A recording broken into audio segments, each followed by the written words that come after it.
book of Daniel. I feel like we haven't been here in forever, even though it's been a week or two. The last time I was here was a Sunday, but we didn't have Sunday night church because I went to Carriage Inn that day.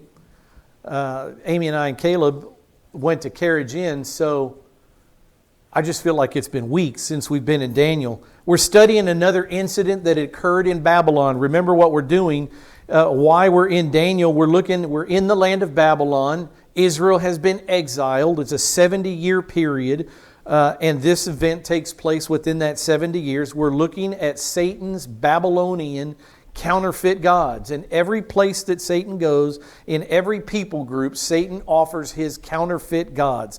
He's got a pantheon of gods. The god of fertility, they're always the same, but they have different names. The god of thunder, the god of war, the god of the sun, the god of the moon, the god of fertility, the god of rain, the god of the crops.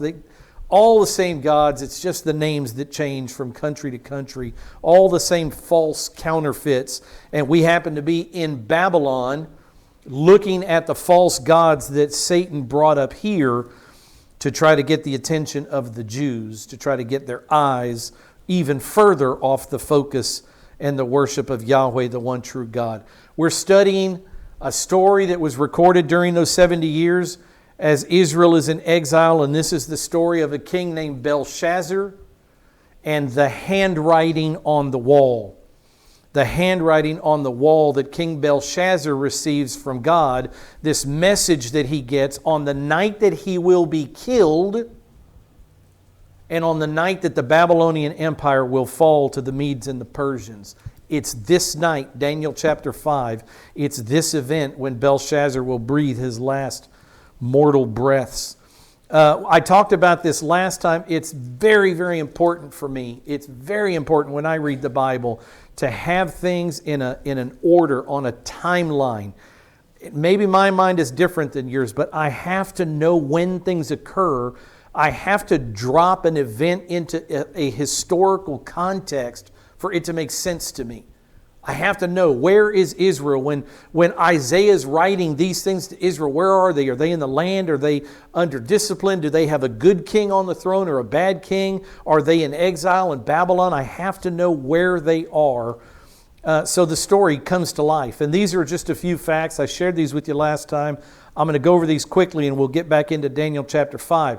Jerusalem, going back in history a few years, the city of Jerusalem, the Jewish capital, fell to Nebuchadnezzar and the Babylonian Empire in 586 BC. If you don't know any other years, you should know 2 or 3 Jewish years. This is one of them. 586 BC. The southern kingdom finally falls. Jerusalem falls. The temple is destroyed in 586 BC. Old Testament Mosaic law worship through the high priest, the Levitical priesthood, the morning offering, the evening offering, all of the offerings, the burnt offering, the guilt offering, the sin offering, all of the votive free will offerings, all of that stops. And I mean stops right now cold.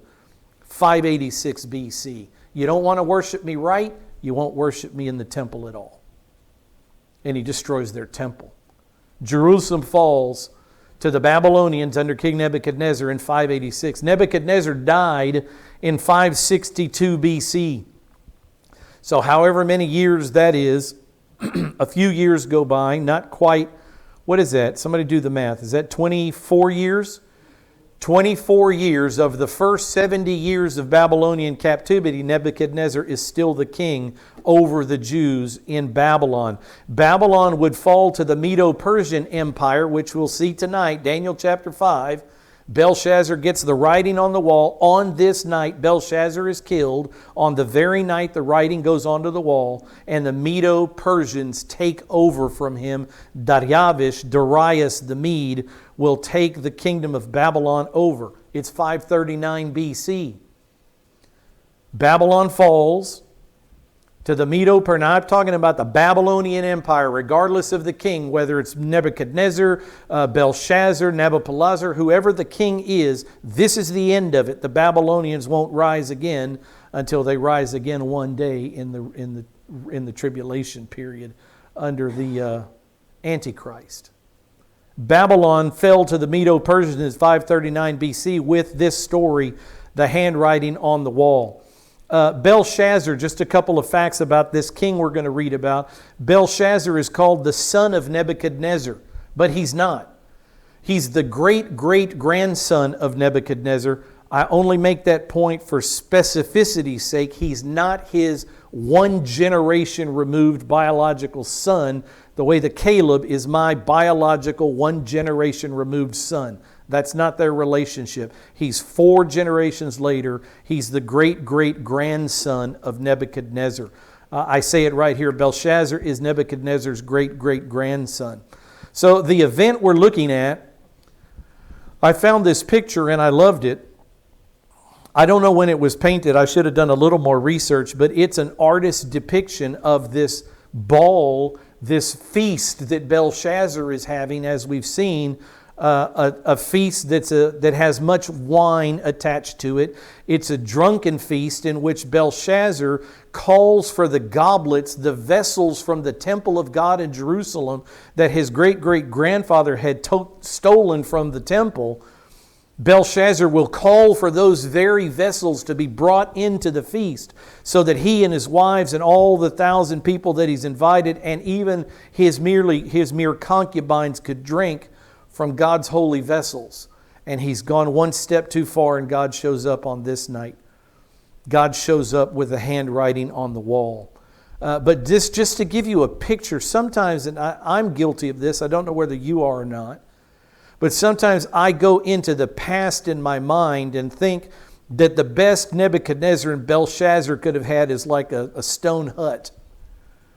And I forget of the opulence of the Babylonian hanging gardens and the things that they had in the city of Susa and in so many other cities of these huge empires. They were well built. They were very well columned. Architecture was not primitive like I would think, at least maybe you don't. But I go back 586 BC and think they must have had stone thatched roof junk. But this is more in keeping with what's there in Babylon. It was a grand city, probably at the time the grandest in the world. So this was quite an event. A hall big enough to hold 1,000 of his nobles. A feast that would feed 1,000 nobles for days and days and days. The amount of food, liquor, the amount of alcohol that was there, wine to drink. It was huge, this event. It was grand. It was majestic. It was also thoroughly pagan and ungodly. Lascivious, like we were talking about this morning. Immorality, impurity, evil desire. This was not a good room to be in. Let's pick it up in Daniel chapter 5, verse 1. Just to get back into the story, I'm going to read some verses. Belshazzar the king, the great-great-grandson of Nebuchadnezzar, held a great feast for 1,000 of his nobles, and he was drinking wine in the presence of the 1,000. When Belshazzar tasted the wine, he gave orders to bring, I'm sure this wine was fine, the finest squeezing of the grapes in Babylon. And when he tasted the wine, I'm sure that it was because it was so good that he needed better vessels. He gave orders to bring the gold and silver vessels which Nebuchadnezzar, his father, had taken out of the temple, which was in Jerusalem. When did that occur? 586 BC. So that the king and his nobles, his wives, and his concubines might drink from them. I said this last time, let me say it to you again. In throwing this feast, the feast for the 1,000, Belshazzar was showing his disdain for the power of men. Particularly, remember the Persians who were outside the gates of Babylon on this day, trying to get into Babylon, drying up the Euphrates River that runs through Babylon, ready to walk through on dry ground and take Babylon over. Belshazzar is so confident in his ability to protect his city that he has a drunken feast instead of rallying the troops. A total disdain for the power of the Persian Empire. He'll learn on this night he underestimated his enemy. So he calls for the goblets, the vessels that were in the temple in Jerusalem, because he wanted to drink his fine wine out of the goblets. In choosing to drink out of Yahweh's goblets, he was showing his contempt for Yahweh, his Creator, the God of Israel. Contempt for the power of all men. I'm not worried about the Persians. I live in an impenetrable city. I've stored 20 years of food. I can do what I want. I am my own man. I'm the king of the world. I am the most powerful man. I have more authority than any man. I have riches greater than any man on earth. I live in an impenetrable city. And that's his arrogance. Daniel's about to remind him of his arrogance in just a minute. Then they brought the gold vessels. He's the king. He wants the gold vessels. He's going to get them. They brought the gold vessels that had been taken out of the temple, the house of God, which was in Jerusalem. And the king and his nobles, his wives, and his concubines drank from them. They drank the wine, and I would add from Yahweh's cups. They drank the wine and praised the gods of gold and silver, the gods of bronze, iron, wood, and stone. It's bad enough that he's leading his group of dignitaries in mocking God by drinking out of his own goblets, but they go a step further than that and they start praising the false satanic Babylonian gods while drinking out of Yahweh's glasses. They use Yahweh's glasses to raise a toast, if you will. We would do this in modern parlance, raise a toast. And they are praising and raising toast to the power of their gods while mocking our God by drinking out of His cups. And as I asked you last time, does God need help defending Himself or defending His honor? The answer to that is no. And this gets out of hand and God shows up Himself. In the book of Daniel, He does that. He shows up personally. We've seen Him in the fire with the three boys. Shadrach, well, I like their Jewish names, Hananiah, Azariah, and Mishael. And here He is again, just His hand this time. I want to show you or remind you of this. It's 539 BC. In less than a year, in less than one calendar year, Cyrus will be the king. Cyrus will decree that Israel is to go back into Jerusalem and rebuild the temple and instate proper Yahweh worship again. Now wrap your arms around the importance of that. This event, this handwriting on the wall showing this Gentile arrogant king that God alone rules history. This event takes place only a year before the stiff-necked, stubborn, arrogant Jews who were kicked out of the land for disobeying God and worshiping false gods. It's 1 year prior to the Jews going back in the land to rebuild their temple, to get their heads screwed on right, that Yahweh is to be worshipped, no one else. Right? You get that? Not only a message to the Gentiles, but a message to the Jews. I'm sending you back into the land, and I expect proper worship again. So the message wasn't just to the Gentile king here. They were about to go back into the land behind Cyrus's decree, and they needed to learn who the right God was. Verse 5. Suddenly the fingers of a man's hand emerged. So they're drinking wine, they're praising the false satanic gods, Baal, Marduk, all the gods of Babylon. And they're drinking out of Yahweh's cups to do this, and God shows up in the form of a finger of a man's hand. Suddenly the fingers of a man's hand emerged and began writing opposite the lampstand on the plaster of the wall of the king's palace. And the king saw the back of the hand that did the writing on the board here, another artist's rendition, not a Hebrew scholar or even an Aramaic scholar, because that writing is total gibberish. Those letters have no value. They're the wrong letters altogether. They don't spell any words, either in Hebrew or Aramaic. So it's an artist rendition. He wasn't a Hebrew scholar, not a theologian who painted this picture clearly. I looked in some book for Hebrew alphabet and picked those pretty letters out.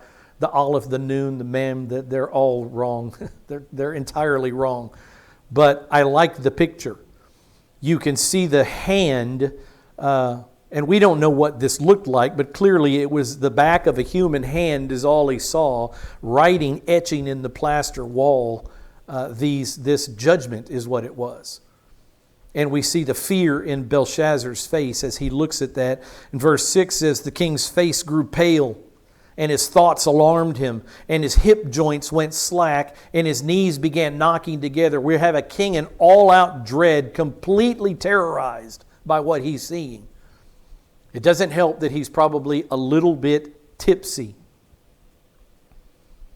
And this is what he sees. Now, when the kings see something in Babylon, I'm asking you a question about the kings of Babylon and the history that we've already gone through in the book of Daniel. When the kings have a dream or see something that they don't understand, but they know it's from the hand of God, who do they turn to for their answers? Who do they turn to? They've done it time and time again in the book of Daniel. I've showed you at least a couple of stories where they turn to the conjurers, the magicians, the wise men, the Chaldeans. Same is true here. Belshazzar is terrified by what he sees on the wall. And look what it says in verse 7. He brings in the satanic band of brothers. Not Daniel, the man whose name means God is my judge, not Daniel. He brings in his satanic band of black magic brothers. It says in verse 7, the king called aloud to bring in the conjurers, the Chaldeans, and the diviners. I heard today, now listen to this, I heard today from a member of this congregation, they will remain nameless as they say. I heard of a wedding that recently took place. I just want to tell you that when you read names and words like conjurers and Chaldeans and diviners, these aren't ancient problems. These are current problems also. This person went to or didn't go to the wedding, but got a report from the wedding that at this wedding, as a part of the festivities at the wedding reception, they had tarot cards being read for people. Want to come up and have a tarot card read? Read your palm. At a wedding, a celebration where a man pledges to a woman his life and loyalty over his life, and she pledges to him that in a reflection of God the Father and God the Holy Spirit's relationship, later to bring in sons, children into that marriage. It's a reflection of the Trinity, marriage is. And in this event that God designed to be a reflection of the Trinity, Father, Helper, and Son, they have their satanic band of brothers. Can you imagine? This was last week, not 4,000 years ago. This was last week by people you wouldn't expect this kind of garbage to come from. When you read these things in this ancient book, don't think, oh, this is ancient, old-fashioned. We don't deal with this anymore, this kind of idolatry. Yes, we do. Alive and well in this country. Alive and well at a wedding of all things. The king calls. And he bring in the conjurers, the Chaldeans, and the diviners. And the king spoke, and he said to the wise men of Babylon, you have to almost do air quotes, wise men, because these aren't wise men, these are Satanists. Any man, this is what he tells his group, any man who can read this inscription and explain its interpretation to me shall be clothed. Look at the goodies he's going to give him. They will be clothed with purple, which is a color of royalty. They'll have a necklace of gold around his neck, and I'll give them the authority as third ruler in the kingdom. All you have to do for power, authority, and riches beyond is tell me what that says on the wall and what it means. What does that mean? That's all they had to do. That's all their God had to do. They're Satanists. And if they could get their false god to interpret what God had written on the wall, they would win this. But they couldn't. Verse 8, then all the king's wise men came in. Can you imagine? Who wouldn't come in if authority and power and riches were offered? Who wouldn't show up to try to get the prize? Here they all come, all the Satanists. All the king's wise men came in, but they could not, imagine this, they could not read the inscription or make known its interpretation to the king. Then King Belshazzar was greatly alarmed. We add an adjective here. He wasn't just terrified anymore. Now he's in a worse state of fear than he was before. His face grew even paler, and his nobles were perplexed. Does anybody remember what the name Belshazzar means? I've told you that the chief god of Babylon's name was Marduk. He was also called Baal, B-E-L. Belshazzar means, I'm going to read it so I don't forget it, Baal will protect the king. This man's name means that the satanic false god Baal will protect me. That's what it means. Baal will protect me. Who is it that has failed Belshazzar on this night in not being able to protect him and interpret the handwriting on the wall, but the very God he was named for? A lot of ironies here as God shows up on the scene. Baal did nothing to protect the king on this night. He couldn't interpret the writing of the wise men or the writing. He couldn't give the wise men the interpretation. They all worshiped these gods and they couldn't do anything on this night. So who is Belshazzar? Who is the only guy he can turn to? It's a man that, as of right now, he only knows by reputation. He's never met him face to face. It's our friend Daniel, Daniel, not the gods of Babylon. That's not where the answer can be found. The wisdom of the world has already failed him. He's already turned to the wisdom of the world to try to solve his biggest problem in life, that writing. The wisdom of the world can't do it. He has to turn to the one true God, Yahweh.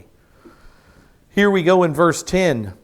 And remember, while we're reading this, the Jewish people needed to be reminded that Yahweh was in control of all the kingdoms of the world. They'd been in Babylon for 70 years, a Gentile nation, no temple, no worship, no high priest, no Day of Atonement, no Yom Kippur, no Feast of Tabernacles, booths. None of that had occurred for decades. And they needed to be reminded as they're going back to reinstitute Mosaic law worship that Yahweh controls. And He showed them in a mighty way on this night. Remember, less than a year, He would send them back with the memory of this night. He would send them back into the land. Yahweh controls. Verse 10.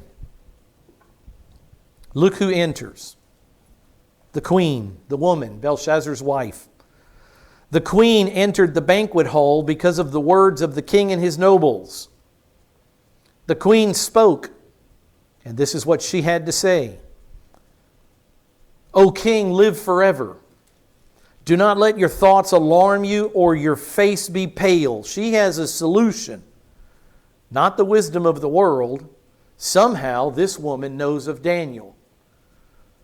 And she offers Daniel to the king. She says in verse 11, she knows her history is what she knows. She knows Babylonian history.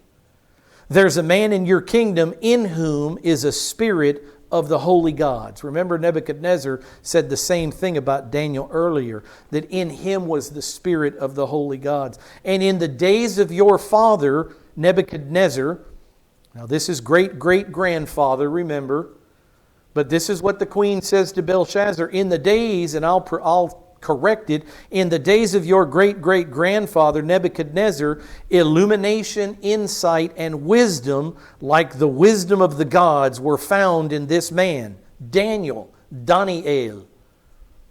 And King Nebuchadnezzar, your father, great-great-grandfather, your great-great-grandfather, the king, he appointed this Daniel chief of the magicians, the conjurers, the Chaldeans, and the diviners. And you think, wait a minute, if this is a satanic band of brothers, why is Daniel the chief of them? Let me correct that also. We're talking about chief in the sense of being the highest, the premier one. It doesn't mean that Daniel was their boss and overlooked the actions of the diviners and all these satanic, devil-worshiping, false god bowing to people. It means that he was greatest among them. Daniel was the interpreter. He was the chief, the highest, the best interpreter, the one in contact with his God. That's what it means that he was appointed chief by King Nebuchadnezzar.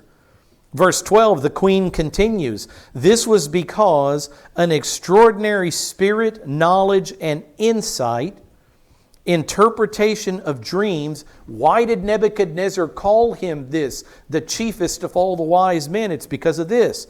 Because of the interpretation of dreams, the explanation of enigmas or problems that are hard to solve, the solving of difficult problems were found in this Jew, Daniel, who worships not Marduk or Baal, who worships a God that you don't know, Belshazzar, who worships Yahweh, this Jew, Daniel.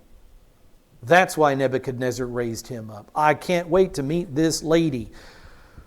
He says this solving of difficult problems, this person, all these characteristics were found in Daniel, whom the king called Belteshazzar. Let Daniel now be summoned, and he will declare the interpretation. The queen saves the day. We see here God showcasing the wisdom of the world. On one end of the scale, the wisdom of the world, the best that Satan can offer, the wisdom of the wise men, the Chaldeans, the conjurers, the diviners, the magicians, and the wisdom of God in this man Daniel. We see them on a scale being weighed, not only for Belshazzar and the Babylonians to see, but for the Jews to see also. Who is sovereign in this world? The wisdom of the world or the wisdom of God? The wisdom of the world was already attempted. Belshazzar had already brought in the diviners and the Chaldeans and the wise men, and they could not solve the difficult problem that plagued the king. They had no idea what that writing was or what it meant. And it's interesting that what we need to solve man's problems on earth is never found in the wisdom of men. It's always found in the wisdom of God. We have a nation that seeks with both arms, grasping and grappling to try to solve spiritual problems with human wisdom solutions, and it'll never work. This country will never be any better than it is today, and I mean never, until this country opens this book. The wisdom of God. There's a period after that statement. It can't get any clearer. You all know that. I'm preaching to the choir.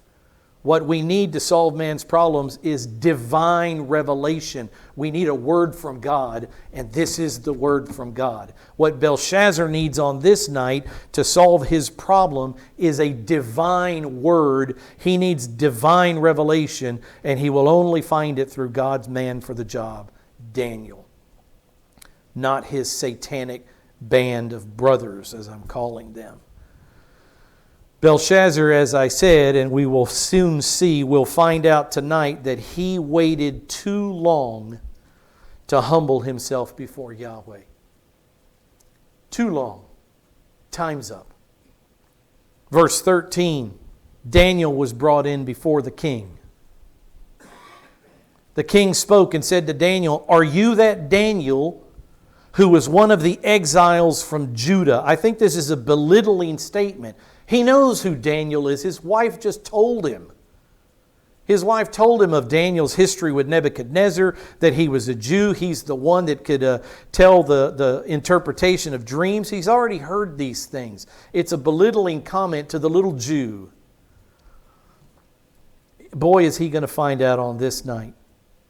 Reminds me of the verse in Philippians chapter 2 that says that every knee will bow and every tongue will confess that Jesus Christ is Lord. And this arrogant man tonight, belittling the man of God, Daniel, will find out. He will meet God on this night. The king spoke, "Are you that Daniel who's one of the exiles from Judah, whom my great-great-grandfather, King Nebuchadnezzar, brought from Judah?" You know that's who I am. What a demeaning question. Now I've heard about you from his wife. I've heard about you that a spirit of the gods is in you, and that illumination, insight, and extraordinary wisdom have been found in you. This poor Belshazzar, he's so terrified and desperate to know what the handwriting on the wall meant that he brings in a man that he belittles. He's belittling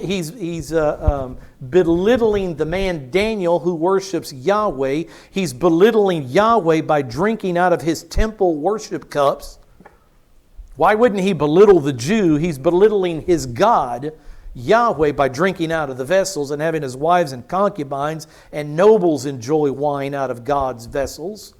It's no stretch to think that this is demeaning language. He's desperate to know what the information on the wall says, so he calls in this Daniel who clearly doesn't have much respect for. He says, I heard about you. You have extraordinary wisdom. Verse 15, he says, just now, the desperation. Just now the wise men and the conjurers were brought in before me that they might read the inscription and make its interpretation known to me, but they could not declare the interpretation of the message. They're worthless to me. They're the people of our God Baal, who I'm named after, and they could do nothing for me. He's desperate here that he turns to the Jew and the Jewish God Yahweh. But I personally have heard about you, again from his wife, that you are able. They were unable, but I've heard that you are able. She just told me, let Daniel be summoned and he will declare the interpretation. We read that in verse 12. I have been told that you are able to do this, to give interpretations and solve difficult problems. And kicking and screaming, I've called you into my palace. Now, if you are able to read the inscription, again in desperation, look at what Belshazzar offers Daniel, the same rewards that he was going to give his wise men. He says, if you're able to read the inscription and make its interpretation known to me, then you will be clothed with purple. You'll become royalty. No longer Daniel, the chief of the conjurers. You will become royalty. You'll wear a necklace of gold around your neck, and you will have authority as the third ruler in the kingdom.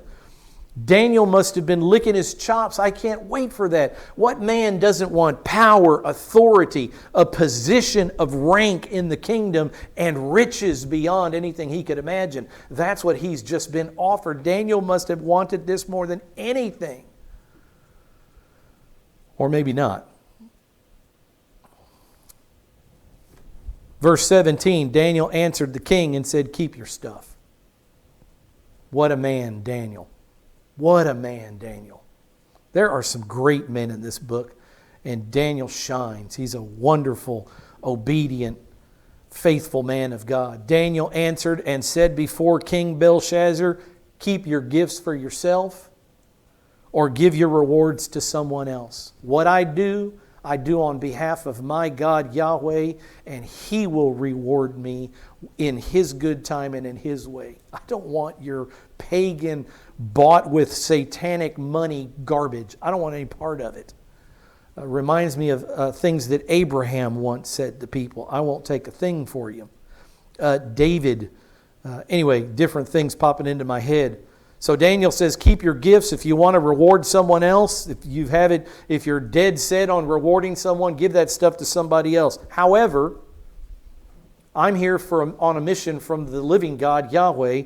I will read the inscription to the king and make the interpretation known to him. I'll do what you're asking me to do.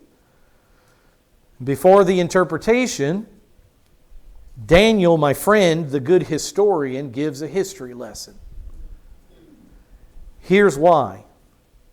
Your wife has just been in here, and your wife reminded you of your great-grandfather Nebuchadnezzar. I want to play off what she said and tell you about what Yahweh did to your great-great-grandfather and see how you respond. History lesson. Is history important? Do we have to know where we're from? Absolutely. O king, the Most High God granted sovereignty. Daniel is telling him about what happened in his earlier life when he met King Nebuchadnezzar face to face. He says, O King Belshazzar, the Most High God granted sovereignty, grandeur, glory, and majesty to Nebuchadnezzar, your great-great-grandfather. And I'll add this, and you know it. By the end of this story, Daniel will tell King Belshazzar, you know all these things I've told you are true. Keep that in mind as you're reading this, and you know this. You know that your great-great-grandfather, that God brought him up. Your grandfather wrote these things. Verse 19, because of the grandeur which God bestowed on your great-grandfather Nebuchadnezzar, all the peoples, nations, and men of every language feared and trembled before him. That's because God had ordained that men would fear and tremble before King Nebuchadnezzar, the king of Babylon. God raised up Nebuchadnezzar. That's the point. God is in control of human history, kings, kingdoms, all of it. God controls. So that's the story. Whomever he wished, he's speaking of Nebuchadnezzar, whomever he wished he killed, and whomever he wished he spared alive, and whomever he wished he elevated, and whomever he wished he humbled. Your father, your great-great-grandfather, was the most powerful man on the earth in those days. But when his heart was lifted up, and his spirit became so proud that he behaved arrogantly, he was deposed from his royal throne, and his glory was taken away from him. Look how quickly that happens. Daniel is telling Belshazzar, your great-great-grandfather was elevated. He had power over life and death in the kingdom. God had granted him all authority, riches, a palace, a kingdom. People of every tongue and nation bowed to your great-great-grandfather. But Nebuchadnezzar did not give credit to Yahweh, his creator. And in one moment, on one day, as easily as God lifted Nebuchadnezzar up, he deposed him from his royal throne. It's a speed issue. Look at how fast he was built up to power, and look in an instant, in the blink of an eye, how God deposed him and made him nothing. That's what he's trying to get Belshazzar to see. God controls human history. What was Nebuchadnezzar's great sin? He would not recognize that his good fortune was a gift from Yahweh. He wouldn't recognize that every good gift and every perfect gift comes from above, from the Father of lights. He wouldn't recognize that. And so what does God do to him? As he declares that he has self-built Babylon. Remember, he looked out on the greatness of the city. Look at Babylon, the great, the majestic, the royal, the city that I've created, this empire that I've created. It was on that very night that God sent him down to his knees. Verse 21, he was also not only deposed from his throne, he was also driven away from mankind. Who can do that? Only God can. He was driven away from mankind. His heart was made like that of beasts. This isn't a story. This isn't Aesop's fables. This is history. This is an accurate account of what occurred to this man. God recorded it. God did it. God recorded it. This is accurate. His heart was made like that of beasts. His dwelling place was with wild donkeys.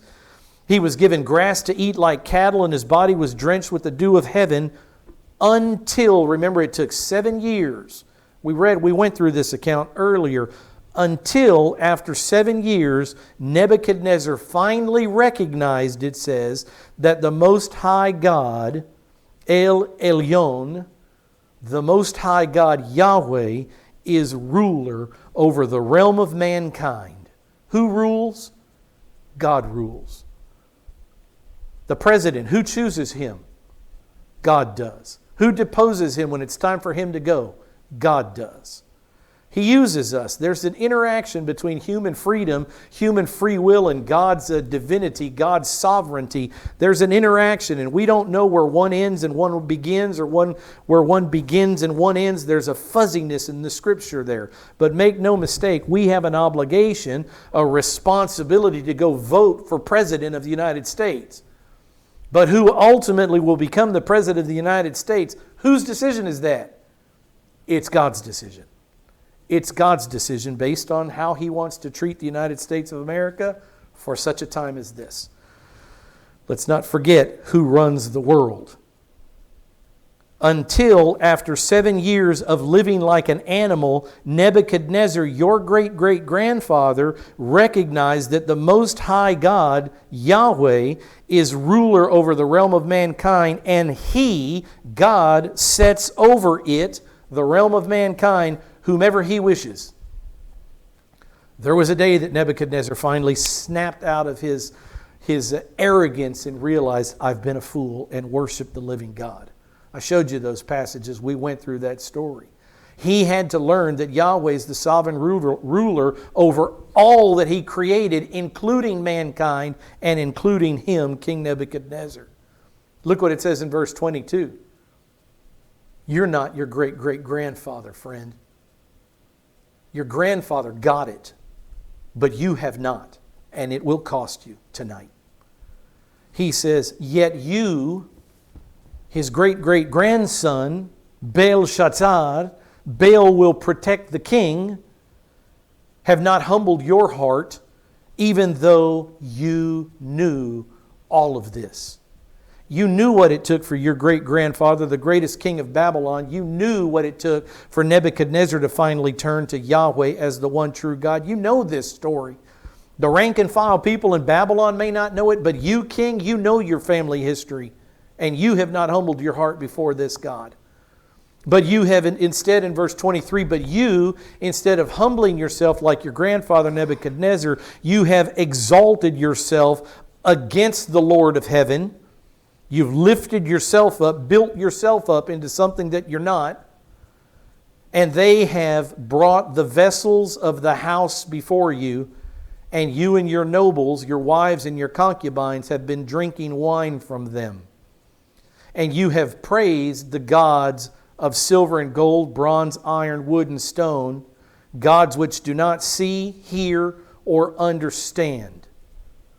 You're using your Creator's worship vessels to worship non-gods, and He's offended. But the God in whose hand are your life breath and all your ways, you have not glorified. The one true God, the God that Nebuchadnezzar made decrees about Daniel concerning his God, that God you have not humbled yourself before. The God who you get your life breath from, the God who you are refusing to worship. This Yahweh gives you your every breath, but you won't recognize that. You have not humbled yourself like your great-grandfather did, and that's why the handwriting is on the wall tonight. Let me tell you what it means. I can't imagine when Daniel looked at that writing and interpreted it, and God had given him the vision of what it meant, and he's having this conversation with Belshazzar. Boy, it would have been one for the ages. It would have been one to watch, record it again, watch it over and over. I would have loved to heard the tone in Daniel's voice. Don't know what it is. Can't pretend to know. But I'd love to know. Verse 24.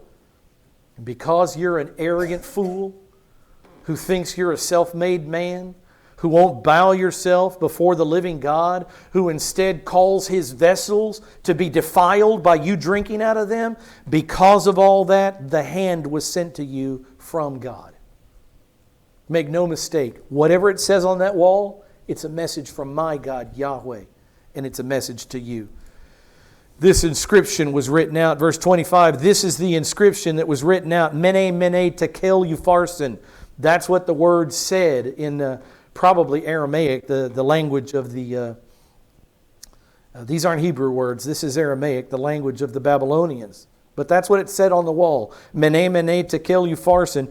And Daniel says, this is what it means. This is the interpretation of the message. What is it that God wants you, O arrogant Gentile man, to know? This is it. Mene. God has numbered your kingdom and put an end to it. The God that knows the number of hairs on your head, the God that knows the number of breaths you will take in this mortal life, knows exactly the number of hours your kingdom will exist, and it's over tonight. He's numbered it, and He's finished numbering it. The years are over. It's finished. Your kingdom has ended. Tekel in verse 27. What does that mean? But that you have been weighed on the scales. I told you before, you have the wisdom of men and the satanic band of brothers. You have the wisdom of Yahweh brought into the room by Daniel being weighed. Belshazzar was weighed and was found deficient. You're not who your great-great-grandfather was. You're an arrogant, pagan, non-God worshiping man who thinks you're self-made. You're a defiler of the holiest objects that exist on the earth. And I've had enough. You are deficient. You don't measure up. Peretz is the name that you see. It's one of the men in the line of Jesus Christ. Probably the man who lived during the Tower of Babel when the land was divided. The languages were split and the kingdoms were divided, or kingdoms became men left with all their own languages. That's what this word means, Peretz. It means to divide. This is not the man. This is a simple word. But in Jewish ancient history, this was a dividing word. So Peretz means your kingdom has been divided and given over to the Medes and the Persians. You see up above Upharsin, these languages are consonantal languages. It's the consonants that are important. And you see the consonants P-R-S there, the same consonants in Upharsin as you see in Peretz. Same word, it's just a different conjugation of the word. What it means is your kingdom has been divided and given over to the Medes and the Persians. And I'm sure Belshazzar is thinking, when? Belshazzar, look what it says in verse 29, unbelievably. He's so relieved that at least now he knows what the wall says, that he gives orders and he does all these things for Daniel. He clothed Daniel with purple, put a necklace of gold around his neck, issued a proclamation concerning Daniel that he now had authority as the ruler, the third ruler in the kingdom. Let me ask you, was any of this of any value? In Daniel's life, was it of any value that King Belshazzar, the king of the Babylonian Empire, had just put this purple robe on him and put a gold necklace around his neck and said, you are third in charge, you are the third highest authority in the kingdom? Did it have any value? And the answer is no. The question that begs to be asked is why? Why was it not valuable? Why was it not valuable? What did I tell you was going to happen on this night? The Babylonian Empire ends on this night. So whatever the Babylonian king could give you everything he wanted to, it's of zero value because in a couple of minutes he will not have life and someone else will take his empire from him. Verse 30 says, that same night Belshazzar the Chaldean or Babylonian king was slain. He was murdered. So Darius the Mede, Darius the Mede, received the kingdom from who? From who? Who is the authority that gives kingdoms to men and takes kingdoms away from men? It's Yahweh, the Most High, El Elyon. And He has decided, as He numbers the number of days of the Babylonian Chaldean kingdom, that tonight it ends, and He hands it to someone else. It's just that simple. What you don't read about here is war. You don't read about armies breaching the wall. You don't read about bloodshed and clashes of knights and horses or whoever would have been on the ground. You don't read about any of this because on this night, God showed not only the Gentiles but Israel, when I want to depose a king and lift up another one, I can do it without lifting a finger. This is nothing to me. The fact that you've been in Israel or been in Babylon, Israel for 7 years, I'm a God big enough to forget it. Let's move forward. Build the temple. Worship me properly. Reinstitute the high priesthood. Worship me properly. And let's move on with life. I'm a God big enough to do these things. It was a great lesson for Israel. So we have here in this handwriting on the wall yet another detailed and accurate prophecy that Yahweh revealed to Daniel to show that God is the authority over all human kingdoms. Period. God rules. God determines who the kings are at any given time. So I ask you two questions in closing. Who is in control? God is. You wake up November, Wednesday, the day after the election, and something goes horribly awry, and Satan has his way, and we don't have the president that we want. I'll ask you the question on the next day, Wednesday, when we show up in church at night. Why is everybody panicking? Who's in control? And what will the answer be on that night? God is. Same thing. Same thing. No reason to panic. God's in control of these things. Whom should we worship then? The false pantheon of satanic counterfeit gods? Should we worship ourselves, or should we worship Yahweh and Yahweh alone, the God who controls all of His creation? Of course we should control God. And the Jews have to learn this because within a year, under Zerubbabel, 50,000 men and women and children will march back into Jerusalem to begin the process of rebuilding the temple of God.